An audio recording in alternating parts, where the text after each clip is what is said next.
मुंशी प्रेमचंद की कहानी सैलानी बंदर। जीवनदास नाम का एक गरीब मदारी अपने बंदर मन्नू को नचाकर अपनी जीविका चलाया करता था। वह और उसकी स्त्री बुधिया दोनों मन्नू को बहुत प्यार करते थे। उनके कोई संतान न थी। मन्नू ही उनके स्नेह और प्रेम का पात्र था। दोनों उसे अपने साथ खिलाते और अपने साथ सुलाते थे। उनकी दृष्टि में मन्नू से अधिक प्रिय वस्तु न थी। जीवनदास उसके लिए एक गेंद लाया था। मन्नू आंगन में गेंद खेला करता था। उसके भोजन करने को एक मिट्टी का प्याला था, ओढ़ने को कंबल का एक टुकड़ा, सोने को एक बोरिया और उचकने के लिए छप्पर में एक रस्सी। मन्नू इन वस्तुओं पर जान देता था। जब तक उसके प्याले में कोई चीज़ न रख दी जाए वह भोजन न करता था। अपना टाट और कंबल का टुकड़ा उसे साल और गद्दे से भी प्यारा था। उसके दिन बड़े सुख से बीतते थे। वह प्रातःकाल रोटियां खाकर मदारी के साथ तमाशा करने जाता था। वह नकलें करने में इतना निपुण था कि दर्शक वृंद तमाशा देखकर मुग्ध हो जाते थे। लकड़ी हाथ में लेकर वृद्धों की भांति चलता, आसन मारकर पूजा करता, तिलक मुद्रा लगाता, फिर पोथी बगल में दबाकर पाठ करने चलता। ढोल बजाकर गाने की नकल इतनी मनोहर थी कि दर्शक लोटपोट हो जाते थे। तमाशा खत्म हो जाने पर वह सबको सलाम करता था, लोगों के पैर पकड़कर पैसे वसूल करता था। मन्नू का कटोरा पैसों से भर जाता था। इसके उपरांत कोई मन्नू को एक अमरूद खिला देता, कोई उसके सामने मिठाई फेंक देता। लड़कों को तो उसे देखने से जी ही न भरता था।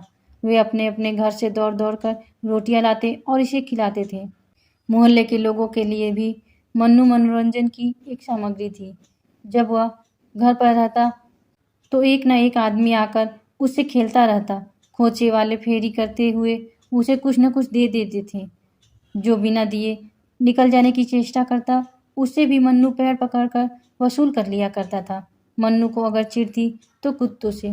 उसके मारे उधर से कोई कुत्ता न निकलने पाता था, और कोई आ जाता तो मन्नू उसे अवश्य ही दो चार कनेठिया और झापड़ लगाता था। उसके सर्वप्रिय होने का यह एक और कारण था। दिन को कभी कभी बुधिया धूप में लेट जाती तो मन्नू उसके सिर की जुएं निकालता और वह उसे गाना सुनाती। वह जहाँ कहीं जाती थी वहीं मन्नू उसके पीछे पीछे जाता था। माता और पुत्र में भी इससे अधिक प्रेम न हो सकता था। एक दिन मन्नू के जी में आया कि चलकर कहीं फल खाना चाहिए। फल खाने को मिलते तो थे, पर वृक्षों पर चढ़कर डालियों पर उचकने, कुछ खाने और कुछ गिराने में कुछ और ही मजा था। बंदर विनोदशील होते ही हैं, और मन्नू में इसकी मात्रा कुछ अधिक थी भी। कभी पकड़ धकड़ और मारपीट की नौबत न आई थी। पेड़ों पर चढ़कर फल खाना उसके लिए स्वाभाविक जान पड़ता था। यह न जानता था कि वहाँ प्राकृतिक वस्तुओं पर भी किसी न किसी की छाप लगी हुई है। जल, वायु, प्रकाश पर भी लोगों ने अधिकार जमा रखा है। फिर बाग बगीचों का तो कहना ही क्या। दोपहर को जब जीवनदास तमाशा दिखाकर लौटा तो मन्नू लंबा हुआ। वह यूं भी मोहल्ले में चला जाया करता था, इसलिए किसी को संदेह न हुआ कि वह कहीं चला गया। उधर वह घूमता घामता खपरेलों पर उछलता कूदता एक बगीचे में जा पहुंचा। देखा तो फलों से पेड़ लदे हुए हैं। आंवला, कटहल, लीची, आम, पपीते वगैरह लटकते देखकर उसका चित्त प्रसन्न हो गया। मानो वे वृक्ष उसे अपनी ओर बुला रहे थे कि खाओ, जहाँ तक खाया जाए, यहाँ किसी तरह की रुक टुक नहीं है। तुरंत एक छलांग मारकर चार दीवारी पर चढ़ गया। दूसरी छलांग में पेड़ों पर जा पहुंचा। कुछ आम खाए, कुछ लीचियाँ खाई। खुशी हो होकर गुठलियाँ इधर उधर फेंकना शुरू किया। फिर सबसे ऊंची डाल पर जा पहुंचा और डालियों को हिलाने लगा। पके आम जमीन पर बिछ गए। खड़खड़ाहट हुई तो माली दोपहर की नींद से चौंका और मन्नू को देखते ही उसे पत्थरों से मारने लगा। पर या तो पत्थर उसके पास तक पहुंचते ही न थे, या वह सिर और शरीर हिलाकर पत्थरों को बचा जाता था। बीच बीच में बागवान को दांत निकालकर डराता भी था। कभी मुंह बनाकर उसे काटने की धमकी भी देता था। माली बंदर घुड़कियों से डरकर भागता था और फिर पत्थर लेकर आ जाता था। यह कौतुक देखकर मोहल्ले के बालक जमा हो गए और शोर मचाने लगे। ओ बंदरवा लोय लोय, बाल उखाड़ू टोय टोय। ओ बंदर तेरा मुंह है लाल, पिचके पिचके तेरे गाल। मर गई नानी बंदर की, टूटी टांग मुछंदर की। मन्नू को इस शोरगुल में बड़ा आनंद आ रहा था। वह आधे फल खा खा कर नीचे गिराता था और लड़के लपक लपक कर चुन लेते और तालियां बजा बजा कर कहते थे, बंदर मामू और कहा तुम्हारा ठौर। माली ने जब देखा कि यह विप्लव शांत होने में नहीं आता तो जाकर अपने स्वामी को खबर दी। वह हजरत पुलिस विभाग के कर्मचारी थे। सुनते ही जामे से बाहर हो गए। बंदर की इतनी मजाल कि मेरे बगीचे में आकर उधम मचावे। बंगले का किराया मैं देता हूँ, कुछ बंदर नहीं देता। यहाँ कितने ही असहयोगियों को लदवा दिया। अखबार वाले मेरे नाम से कांपते हैं। बंदर की क्या हस्ती है। तुरंत बंदूक उठाई और बगीचे में आ पहुंची। देखा मन्नू एक पेड़ को जोर जोर से हिला रहा था। लाल हो गए और उसी तरफ बंदूक तानी। बंदूक देखते ही मन्नू के होश उड़ गए। उस पर आज तक किसी ने बंदूक नहीं तानी थी, पर उसने बंदूक की आवाज़ सुनी थी। चिड़ियों को मारे जाते देखा था, और न देखा होता तो भी बंदूक से उसे स्वाभाविक भय होता। पशु बुद्धि अपने शत्रुओं से स्वतः सशंक हो जाती है। मन्नू के पांव मानो शून्य हो गए। वह उछलकर किसी दूसरे वृक्ष पर भी न जा सका। उसी डाल पर दुबक कर बैठ गया। साहब को उसकी यह कला पसंद आई। दया आ गई। माली को भेजा, जाकर बंदर को पकड़ ला। माली दिल में तो डरा, पर साहब के गुस्से को जानता था। चुपके से वृक्ष पर चढ़ गया और हजरत बंदर को एक रस्सी में बांध लाया। मन्नू साहब को बरामदे में एक खंभे से बांध दिया गया। उसकी स्वच्छंदता का अंत हो गया। संध्या तक वहीं पड़ा हुआ करुण स्वर में कूकू करता रहा। सांझ हो गई तो एक नौकर उसके सामने एक मुट्ठी चने डाल गया। अब मन्नू को अपनी स्थिति के परिवर्तन का ज्ञान हुआ। न कंबल न टाट, जमीन पर पड़ा बिसुर रहा था। चने उसने छुए भी नहीं। पछता रहा था कि कहाँ से फल खाने निकला। मदारी का प्रेम याद आया। बेचारा मुझे खोजता फिरता होगा। मदारी प्याले में रोटी और दूध लिए मुझे मन्नू मन्नू पुकार रही होगी। हाँ विपत्ति, तूने मुझे कहाँ लाकर छोड़ा। रात भर वह जागता और बार बार खंबे के चक्कर लगाता रहा। साहब का कुत्ता टॉमी बार बार डराता और भूखता था। मन्नू को उस पर ऐसा क्रोध आता था कि पाँव तो मारे चपतों के चौंधिया दूं, पर कुत्ता निकट न आता, दूर ही से गरज कर रह जाता था। रात गुजारी तो साहब ने आकर मन्नू को 2-3 ठोकरें जमाई। सुअर, रात भर चिल्ला चिल्ला कर नींद हराम कर दी। आँख तक न लगी। बचा, आज भी तुमने गुल मचाया तो गोली मार दूंगा। यह कहकर वह तो चले गए। अब नटखट लड़कों की बारी आई। कुछ घर के और कुछ बाहर के लड़के जमा हो गए। कोई मन्नू को मुंह चिढ़ाता, कोई उस पर पत्थर फेंकता और कोई उसको मिठाई दिखाकर ललचाता था। कोई उसका रक्षक न था। किसी को उस पर दया न आती थी। आत्मरक्षा की जितनी क्रियाएं उसे मालूम थी, सब करके हार गया। प्रणाम किया, पूजा पाठ किया, लेकिन इसके उपहार यही मिला कि लड़कों ने उसे और भी दिक करना शुरू किया। आज किसी ने उसके सामने चने भी न डाले। यदि डाले होते तो भी वह खा न सकता। शोक ने भोजन की इच्छा न रखी थी। संध्या समय मदारी पता लगाता हुआ साहब के घर पहुंचा। मन्नू उसे देखते ही ऐसा अधीर हुआ मानो जंजीर तोड़ डालेगा, खंबे को गिरा देगा। मदारी ने जाकर मन्नू को गले से लगा लिया और साहब से बोला, हुजूर, भूल चूक तो आदमी से भी हो जाती है। यह तो पशु है। मुझे चाहे जो सजा दीजिए, पर इसे छोड़ दीजिए। सरकार, यही मेरी रोटियों का सहारा है। इसके बिना हम दो प्राणी भूखों मर जाएंगे। इसे हमने लड़के की तरह पाला है। जब से यह भागा है, मदारी ने दाना पानी छोड़ दिया है। इतनी दया कीजिए सरकार। आपका अकबाल सदा रोशन रहे, इससे भी बड़ा अदा मिले। कलम चाक हो, मुद्दई बेबाक हो, आप है सपूत, सदा रहे मजबूत। आपके बैरी को दावे भूत। मगर साहब ने दया का पाठ न पढ़ा था। घुड़क कर बोले, चुप रह पाजी, टेटे करके दिमाग चाट डाल। बंदर छोड़कर बाग का सत्यानाश कर डाला। अब खुशामद करने चले हो, जाकर देखो तो इसने कितने फल खराब कर दिए। अगर इसे ले जाना चाहता है तो 10 रुपया लाकर मेरी नज़र कर, नहीं तो चुपके से अपनी राह पकड़। या तो यहीं बंधे बंधे मर जाएगा या कोई इतने दाम देकर ले जाएगा। मदारी निराश होकर चला गया। 10 रुपये कहाँ से लाता। बुधिया से जाकर हाल कहा। बुधिया को अपनी तरस पैदा करने की शक्ति पर ज्यादा भरोसा था। बोली, बस देख ली तुम्हारी करतूत, जाकर लाठी से मारी होगी। हाकिमों से बड़े दाव पेच की बातें की जाती हैं, तब कहीं जाकर वे पसीजते हैं। चलो मेरे साथ, देखो छुरा लाती हूँ कि नहीं। यह कहकर उसने मन्नू का सब सामान एक गठरी में बांधा और मदारी के साथ साहब के पास आई। मन्नू अब की इतने जोर से उछला कि खंबा हिल उठा। बुधिया ने कहा, सरकार, हम आपके द्वार पर भीख मांगने आए हैं। यह बंदर हमको दान दे दीजिए। साहब, हम दान देना पाप समझते हैं। मदारिन, हम देश देश घूमते हैं, आपका जश गावेंगे। साहब, हमें जश की चाह या परवाह नहीं है। मदारिन, भगवान आपको इसका फल देंगे। साहब, मैं नहीं जानता भगवान कौन भला है। मदारिन, महाराज क्षमा की बड़ी महिमा है। साहब, हमारे यहाँ सबसे बड़ी महिमा दंड की है। मदारिन, हुजूर, आप हाकिम हैं, हाकिमों का काम है न्याय करना। फलों के पीछे दो आदमियों की जान न लीजिए, न्याय ही से तो हाकिम की बड़ाई होती है। साहब, हमारी बड़ाई क्षमा और न्याय से नहीं है, और न न्याय करना हमारा काम है, हमारा काम है मौज करना। बुधिया की एक भी युक्ति इस अहंकार मूर्ति के सामने न चली। अंत को निराश होकर वह बोली, हुजूर, इतना हुक्म तो दे दे कि ये चीज़ें बंदर के पास रख दो, इन पर यह जान देता है। साहब, मेरे यहाँ कूड़ा करकट रखने की जगह नहीं है। आखिर बुधिया हताश होकर चली गई। टामी ने देखा मन्नू कुछ बोलता नहीं तो शेर हो गया। भुगता भुगता मन्नू के पास चला आया। मन्नू ने लपक कर उसके दोनों कान पकड़ लिए और इतने तमाचे लगाए कि उसे छठी का दूध याद आ गया। उसके चिल्लाहट सुनकर साहब कमरे से बाहर निकल आए और मन्नू के कई ठोकरें लगाई। नौकरों को आज्ञा दी कि इस बदमाश को 3 दिन तक कुछ खाने को मत दो। संयोग से उसी दिन एक सर्कस कंपनी का मैनेजर साहब से तमाशा करने की आज्ञा लेने आया। उसने मन्नू को बंधे रोनी सूरत बनाए बैठे देखा तो पास आकर उसे पुचकारा। मन्नू उछलकर उसकी टांगों से लिपट गया और उसे सलाम करने लगा।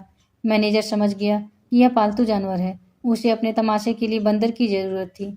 साहब से बातचीत की, उसका उचित मूल्य दिया और अपने साथ ले गया। किंतु मन्नू को शीघ्र ही विदित हो गया कि यहाँ मैं और भी बुरा फंसा। मैनेजर ने उसे बंदरों के रखवाले को सौंप दिया। रखवाला निष्ठुर और क्रूर प्रकृति का प्राणी था। उसके अधीन और भी कई बंदर थे, सभी उसके हाथों कष्ट भोग रहे थे। वह उनके भोजन की सामग्री खुद खा जाता था। अन्य बंदरों ने मन्नू का सहर्ष स्वागत नहीं किया। उसके आने से उनमें बड़ा कोलाहल मचा। अगर रखवाले ने उसे अलग न कर दिया होता तो वे सब उसे नोचकर खा जाते। मन्नू को अब नई विद्या सीखनी पड़ी। बैलगाड़ी पर चढ़ना, दौड़ते घोड़े की पीठ पर 2 टांगों से खड़े हो जाना, पतली रस्सी पर चलना इत्यादि बड़ी ही कष्टप्रद साधनाएं थी। मन्नू को ये सब कौशल सीखने में बहुत मार खानी पड़ती। जरा भी चूकता तो पीठ पर डंडा पड़ जाता। उससे अधिक कष्ट की बात यह थी कि उसे दिन भर एक कटघरे में बंद रखा जाता था, जिसमें कोई उसे देख न ले। मदारी के यहाँ तमाशा ही दिखाना पड़ता था, किंतु उस तमाशे और इस तमाशे में बड़ा अंतर था। कहाँ वे मदारी की मीठी मीठी बातें, उसका दुलार और प्यार, और कहाँ यह कारावास और डंडों की मार।